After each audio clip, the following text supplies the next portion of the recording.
Soy Arantxa Suárez, trabajadora del SAS de Mieres y delegada de colectivos de trabajadores. Llevamos desde el día 16 de agosto en una huelga indefinida porque la propuesta de la patronal nos parece irrisoria.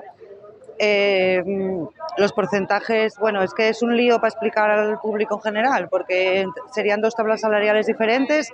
Pasaríamos a la tabla salarial B, que es la de los porcentajes más, por lo menos más coherentes, dependiendo de las licitaciones en los diferentes ayuntamientos. Es una injusticia total, porque ellos sabemos que reclaman a los ayuntamientos la subida del IPC anual.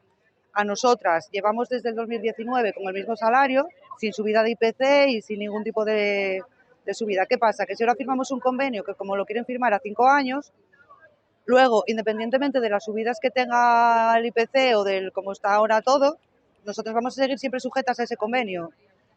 El precio del kilometraje, que es lo que ya saltó todos los chispes, le subirían de 0,24 céntimos a 0,27 céntimos el kilómetro, poniendo a las compañeras su propio coche a disposición, lo que significa pagar ruedas, gasoil, o sea, la diferencia del gasoil, todas las averías que pueda dar el coche, seguro, o sea, todos los gastos que tiene un coche.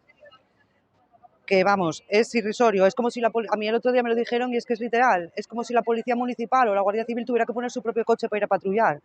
A ver, entonces, ¿dónde están las administraciones, que son las que tienen que presionar? Y si ellos le suben el IPC, nosotras también tenemos derecho, no queremos otra cosa.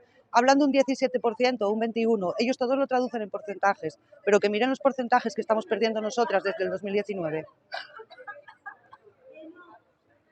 Y no sé qué más.